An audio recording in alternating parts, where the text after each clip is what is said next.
नमस्कार, मैं Dhananjay Kumar, the public India में आपका स्वागत है। बिहार की राजनीति रोज नए मोड़ पर है और जिस तरीके से तेजस्वी यादव ने कल कॉन्फ्रेंस किया और प्रेस कॉन्फ्रेंस करके बतलाया कि जीविका दीदियों की जो सीएम है, उनकी नौकरी परमानेंट की जाएगी। 30,000 रुपए दिए जाएंगे प्रति मंथ। इसके अलावा कहा कि संविदा जो कॉन्ट्रैक्ट पे लोग काम करते हैं, उनको परमानेंट करेंगे। इसके अलावा कहा कि कर्जे हैं जीविका दीदियों के ऊपर, उसको इंटरेस्ट जो है उसका माफ करेंगे, वगैरह वगैरह। अब पूरा सोशल मीडिया में हंगामा मचा हुआ है, लेकिन सोशल मीडिया का हंगामा या ट्रोलर्स हैं, उनकी जानकारी बहुत कमजोर है। कई लोग जोड़ रहे हैं, हिसाब लगा रहे हैं और कह रहे हैं कि कुल जीविका दीदी 1,35,00,000, एक में हालांकि 44 लाख है। मासिक वेतन 30,000, वार्षिक वेतन 3,60,000, कुल खर्च 4,86,000 करोड़ रुपए। बिहार का बजट 3,10,000 करोड़ रुपए। अब 9वीं पास हमें यह समझाए कि ये पैसा कहाँ से आएगा। क्या इसका बाप चारा घोटाला वाला पैसा देगा क्या? इस तरह से ट्रोलर्स लिख रहे हैं, लेकिन इन ट्रोलर्स को ये पता नहीं है। मोदी जी को पता है कि नहीं है पता मुझे नहीं मालूम, लेकिन ट्रोलर्स को तो नहीं पता है। वो कह रहे हैं जीविका दीदियों की जो सीएम है, कम्युनिटी मोबिलाइजर जिनको कहते हैं, उनको नौकरी देंगे। ये जो 1,84,00,000 महिलाएं जो हैं, जीविका दीदियां हैं, 1,84,00,000 को देने की बात नहीं कर रहा है, कर रहा है सीएम को। अब लोगों को पता नहीं, मैं थोड़ी जानकारी आपको दे दूं कि जो जीविका दीदियां हैं वो समूह है, सेल्फ हेल्प ग्रुप। एक ग्रुप में समझिए, एक मोहल्ले को, किसी गांव के एक मोहल्ले को लिया, उस मोहल्ले से 10 या 15 औरतों का एक ग्रुप बनाया जाता है और वो ग्रुप जो है एक सीएम, उसके ऊपर जो ऐसे 10 या 15 ग्रुप होते हैं, 10 या 15 ग्रुप, 10-10, 15-15 महिलाओं के 10 या 15 ग्रुप, और उन ग्रुप के ऊपर एक सीएम होती है। तो आप जोड़ लीजिए कि एक सीएम कितने पे है। अगर 10-10 का ग्रुप है, 10, तो 100 महिलाएं, 100 का जीविका दीदी पे एक सीएम। अगर 15-15 का ग्रुप है तो 225 के करीब, तो 225 महिलाओं पर, सबका 225 जीविका दीदियों पर एक सीएम है। कुल मिलाकर के बिहार में मैं बताऊं आपको, जो कुल 1.25 लाख के करीब, 1,20,000 के करीब जीविका दीदियों के ऊपर सीएम है। 1.25 लाख नौकरी कौन सी बड़ी बात है भाई। पिछले चुनाव में जो तेजस्वी ने वादा किया था कि 10 लाख नौकरी और रोजगार देंगे, तब भी यही कहा गया था कि पैसा क्या अपने बाप के यहाँ से ला के देगा। तब तो नीतीश कुमार जी ने भी कहा था, सुशील कुमार मोदी जी ने कहा था। लेकिन जब नीतीश कुमार तेजस्वी के साथ आए तो 5-5.5 लाख नौकरियां दी। नीतीश कुमार आज उसका श्रेय ले रहे हैं, तेजस्वी को श्रेय नहीं दे रहे हैं। आप जानते हैं पूरा गटर मीडिया जो है वो बीजेपी के हाथों में, क्योंकि पैसा जिसके हाथ में, मीडिया उसके हाथ में। बिकाऊ मीडिया, गटर मीडिया, वो गटर मीडिया जो है फैला रहा है, वो भी वही कह रहा है और कह रहा है कि इतने करोड़ लोगों को नौकरी कैसे देंगे। लेकिन तेजस्वी ने साफ कहा है, पहले वाली बात भी करूंगा, अभी फिलहाल जीविका दीदियों वाला बात करता हूँ। तो जीविका दीदियों की जो सीएम है, जो कम्युनिटी मोबिलाइजर है, वो बड़ा इंपॉर्टेंट पोस्ट है और लगभग 10 से 15 ग्रुप पे एक दीदी होती है। तो 1.25 लाख के करीब सीएम है, उनको नौकरी दी जा सकती है, कोई मुश्किल नहीं। पहले तक, पिछले महीने तक 3,000 उनको मिलता था सरकार से। अब सरकार, नीतीश कुमार ने कहा है कि 10,000 रुपए देंगे, तो इस महीने से 10,000 रुपया उनको, अभी जो सैलरी आएगी वो 10,000 रुपया उनको मिलेगा, जीविका दीदी की सीएम को। जीविका दीदियों को कोई सैलरी नहीं मिलती। जीविका दीदियों को, उनको करना क्या होता है, ये थोड़ा सा और मैं बता दूं, हो सकता है समय ज्यादा उसमें लग जाए, लेकिन थोड़ी सी और चर्चा करूं। ये जो सेल्फ हेल्प ग्रुप है, इन महिलाओं की जो ग्रुप बनता है 10 या 15 महिलाओं का, उन महिलाओं की साप्ताहिक एक मीटिंग होती है। साप्ताहिक मीटिंग जो होती है, बुक कीपर एक पोस्ट है जो बुक कीपर मीटिंग करती है। महीने में 4 मीटिंग होती है और ये मीटिंग्स अलग अलग ग्रुप्स करती है, उसको फिर लीड करती है सीएम। और सीएम जो है कुछ 40 मीटिंग्स करती है। बड़ा पेनफुल जॉब है उसका। आप जो नीतीश कुमार के या बीजेपी की सभाओं में जब महिलाओं की भीड़ देखते हैं, वो भीड़ वही सीएम लेकर के आती है। जीविका दीदियों की जो सीएम है, जो मोबिलाइजर है, कम्युनिटी मोबिलाइजर, वो लेकर के आती है। तो समझिए एक सीएम के पास 100, 150, 200 जीविका दीदियां हैं, तो उनमें से 50, 75, 100 को ले आती, क्योंकि उनको कहा जाता है।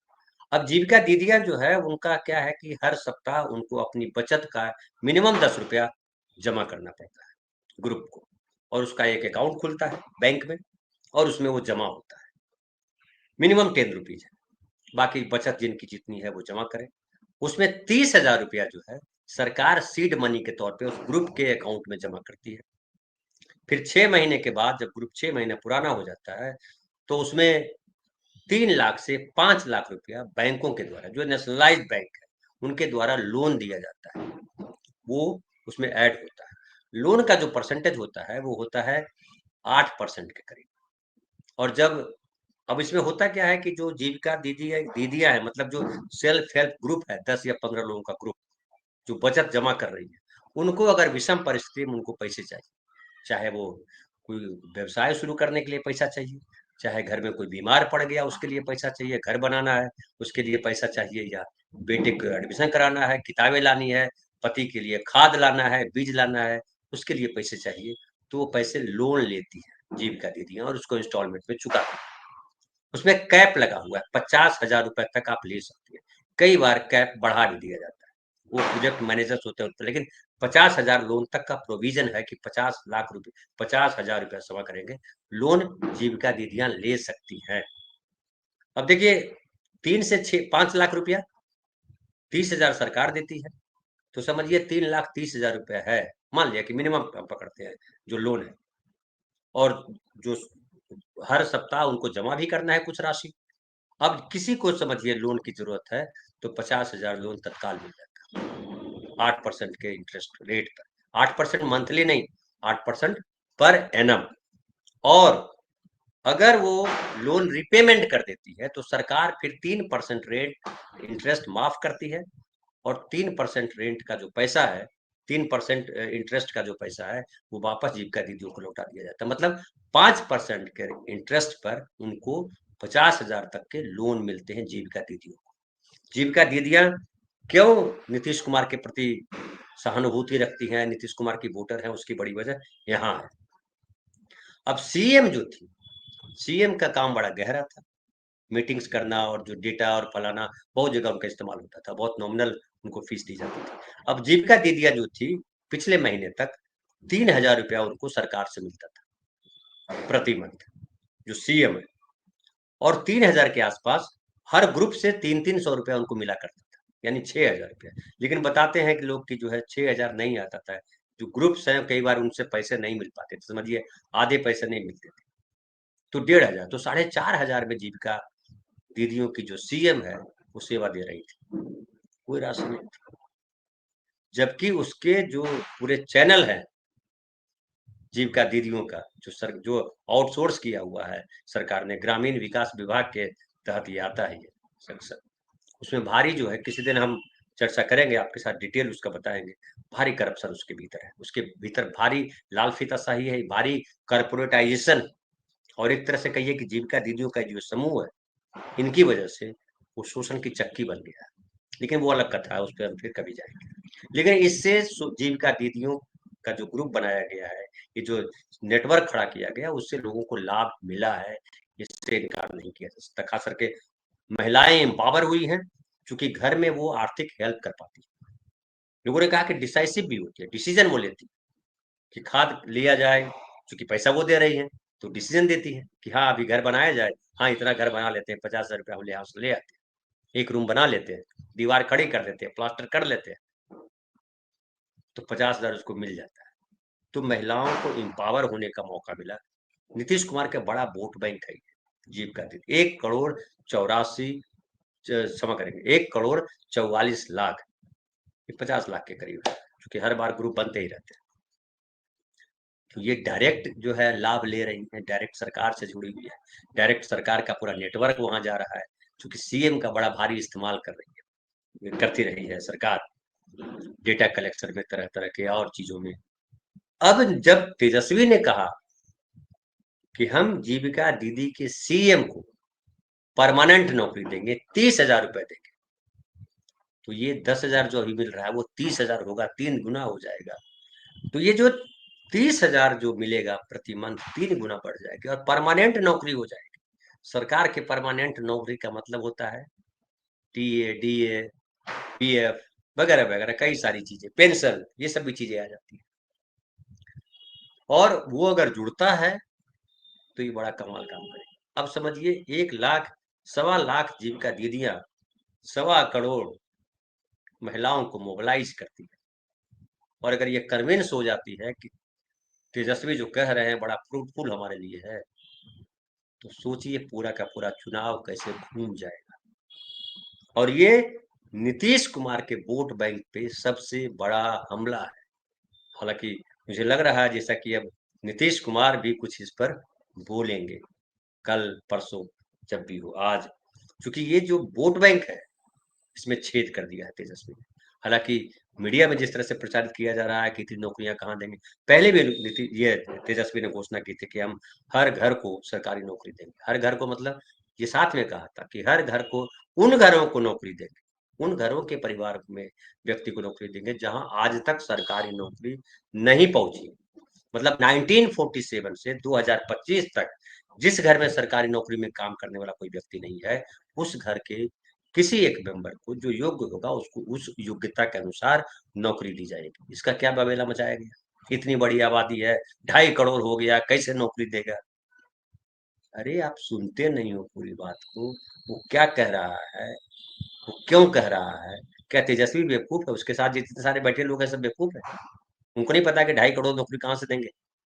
लेकिन वो उन लोगों की बात कर रहा है जो, जिनके घर में नौकरी आज तक नहीं आई, सरकारी नौकरी, और उसकी योग्यता, समझिए कोई मैट्रिक फेल है तो उसको क्या कलेक्टर बना देगा? नहीं ना होगा। सिविल सर्विसेज नौकरी थोड़े हो जाएगी, आपको कॉम्पिटिटिव एग्जाम पास करना पड़ेगा। कुछ नौकरियां हैं उसमें उसको प्रमुखता दी जाएगी। अब रिजर्वेशन करके करे, कैसे करे, क्या करे, वो अलग काम। लेकिन उनके लिए अलग अलग सेक्टर की जो नौकरियां हैं वो निकाली जाएगी। 10,000 की भी हो सकती है, 20,000 की भी हो सकती है, 15,000 की भी हो सकती है, 25,000 की भी हो सकती है, कई नौकरियां हो सकती है। वो एक और बात कही है इस बार, जो कल प्रेस कॉन्फ्रेंस किया उसमें कहा है कि जो कॉन्ट्रैक्ट पे जो लोग काम कर रहे हैं, प्रदेश में बहुत सारे लोग हैं जो कॉन्ट्रैक्ट पे, जिनको संविदा कर्मी कहते हैं, उनको स्थायी किया जाएगा। ये भी एक बड़ी घोषणा है। अगर ये भी होता है तो बड़ा काम करेगा। जीविका दीदी का जो सीएम वाला है वो तो बहुत कमाल का तीर लाया है तेजस्वी यादव ने, कहे। और ये इससे जो है एक तरह से कहिए कि जो लग रहा था कि महागठबंधन सीटों की बंटवारा करने में गड़बड़ा गया है, पीछे चला गया, हमने भी बोला था, कोई याद होगा, वो एक बार फिर से जो है जिसको कहते हैं कि छलांग लगाना, और वो बताया है कि हम पूरी ताकत के साथ हम कुछ कर रहे थे। अब ये भी चर्चा है कि आज जो है तमाम पार्टियों के, महागठबंधन के जितने दल है वो सब मिलकर के ज्वाइंट प्रेस कॉन्फ्रेंस करने जा रहे हैं। दिन में किसी समय करेंगे, वो अभी टाइम नहीं बताया है। और ज्वाइंट प्रेस कॉन्फ्रेंस करके जितनी गलतफहमियां क्रिएट हुई हैं, जितना क्रिएट हुआ है भ्रम, वो सब दूर करेंगे। कौन कहाँ कैसे लड़ रहा है। अब एक और बात है कि जो हुआ सो हुआ, जो बात कह सकते हैं, गड़बड़ी तो हुई, इससे तो इनकार नहीं किया जा सकता। ये बीच में गैप आ गया और इसमें एनडीए ने अपना एज ले लिया। लेकिन ये घोषणा जो है एनडीए के एज को फिर से दबा देता है। और सबसे बड़ी बात है कि जब इस पे चर्चा शुरू हुई है वापस, तो बीजेपी चर्चा से बाहर हो जाती है। अब चर्चा नीतीश कुमार वर्सेस तेजस्वी हो रही है, और जब नीतीश कुमार वर्सेस तेजस्वी होगी चर्चा, तो बीजेपी का खेल खत्म हो जाता है। न हिंदू चलेगा, न मुसलमान चलेगा, न घुसपैठिया चलेगा, न कुछ और चलेगा, न मोदी चलेंगे। तो जब न मोदी चलेंगे, न घुसपैठिया चलेगा, न हिंदू मुसलमान चलेगा, फिर बीजेपी जो जीत के सपने देख रही है वो पूरा कैसे होगा। अभी देखिए क्या हुआ है कि बीजेपी जो कल तक कह रही थी कि नीतीश कुमार मुख्यमंत्री बनेंगे कि नहीं बनेंगे ये विधायक दल तय करेगा, अब धीरे धीरे सब वापस बोलने लगे हैं। उपेंद्र कुशवाहा जी का भी बयान आया कि मुख्यमंत्री तो नीतीश कुमार ही होंगे। बीजेपी के नेता भी बोल रहे हैं, अब बोलने लगे हैं, खुल करके नहीं बोल रहे लेकिन बोलने लगे हैं कि नीतीश कुमार लीड कर रहे हैं, नीतीश कुमार ही रहेंगे। दिलीप जायसवाल ने परसों जो भाषण किया उसमें उस जिक्र किया कि दूल्हा जो है यहीं पे है, आप कहाँ जा रहे हैं, कहाँ जाएंगे ढूंढने के लिए? दूल्हा कौन है? एनडीए का दूल्हा नीतीश कुमार है। तो उसने भी मान लिया। तो ये बीजेपी के लिए बड़ा झटका है, और जो मैं बार बार कहता रहा हूँ कि बिहार में चुनाव के दो चेहरे हैं, नीतीश कुमार, तेजस्वी यादव, इन दोनों में रसाकसी। और वो मुद्दे जो है सबसे इंपॉर्टेंट है कि बिहार में मुद्दों पर बात हो रही है, रोजगार पर बात हो रही है, शिक्षा पे बात हो रही है, स्वास्थ्य पे बात हो रही है। और नीतीश कुमार का जो की जो विरासत है वो ट्रांसफर होती है, चाहे उधर या चाहे इधर, बिहार का फायदा है। तो फिलहाल इतना ही, बहुत बहुत धन्यवाद।